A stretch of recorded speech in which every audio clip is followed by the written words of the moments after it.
It all begins with an ordinary afternoon that turns into every parent's worst nightmare.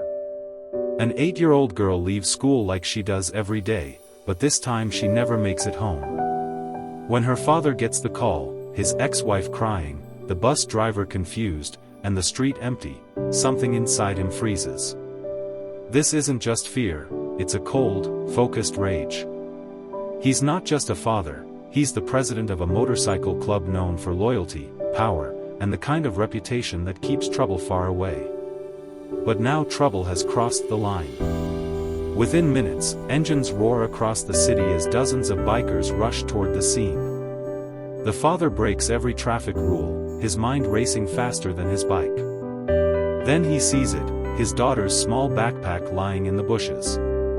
And in that moment, the world narrows to a single vow: I will find her. As the bikers spread out to search the area, one of them notices something missing: her teddy bear, the one her father gave her with a tiny tracker hidden inside. It was supposed to be for emergencies he prayed would never come, yet here it was, becoming their lifeline. When the tracker finally pings, the signal is moving fast, heading straight toward a part of the county controlled by a man they all know too well. A cartel lieutenant with a reputation for cruelty, someone the father had refused to work with just weeks earlier.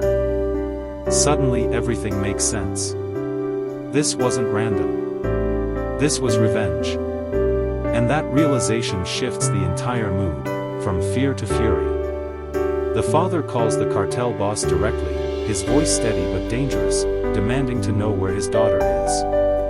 The response is mocking, taunting, confirming the worst. And with that, the fight becomes personal. The father knows he can't walk into cartel territory blindly, so he creates a plan that's equal parts courage and deception. He agrees to meet the kidnapper alone, pretending to surrender, pretending to be desperate enough to walk straight into an ambush. But what the cartel doesn't know is that every mile of road leading toward that warehouse is already alive with the sound of rumbling engines. Word has spread through biker networks across 3 states, and what started as one father's fight has turned into something much bigger. One by one, clubs join the mission, brothers who've never met the little girl but understand exactly what's at stake. By the time the father reaches the warehouse, he appears alone. The cartel sneers, confident, certain they've cornered him. Then the distant growl of motorcycles fills the air, growing louder and louder until hundreds arrive like a storm.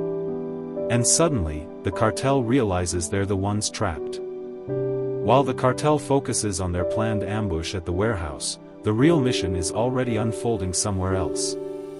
The bikers who didn't ride in with the father take separate back roads, guided by the signal from the teddy bear. They move in silence, slipping through the shadows until they reach an old abandoned building just a short distance from the cartel's setup. The door creaks open, and what they find inside hits harder than any bullet. It's not just the missing girl. 14 more children sit trembling in the dark, some too scared to speak, others too exhausted to cry.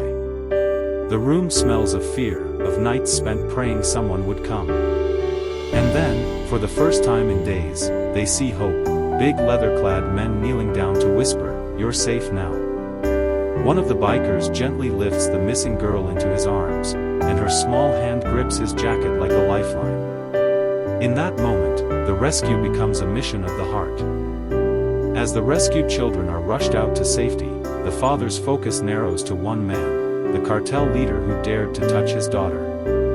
He finds him trying to escape through the back of the warehouse, panic finally replacing the arrogance he carried for years. The moment their eyes meet, the cartel boss realizes there is no deal, no negotiation, no last-minute bargain that can save him. He stumbles over his own words, offering money, weapons, even territory, but the father doesn't want any of it. He wants only one thing: the truth of what this man planned to do to his little girl. And when that truth comes out in broken, trembling fragments, something inside the father hardens beyond repair. What happens between them stays in that dark, empty room, only the screams echo out into the night, fading slowly into silence.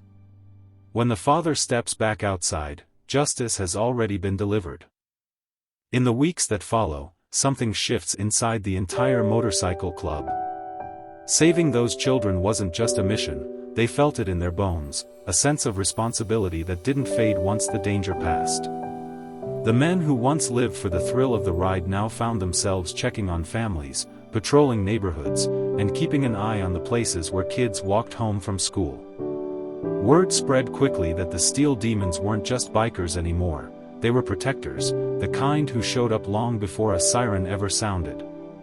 Other families reached out, quietly at first, then desperately, hoping someone would listen when no one else did. And the club never turned them away. One child saved became 10, then 50, then 87 over the years. Not every story was perfect, but every story found justice. And that became their promise: no child would ever face danger alone again.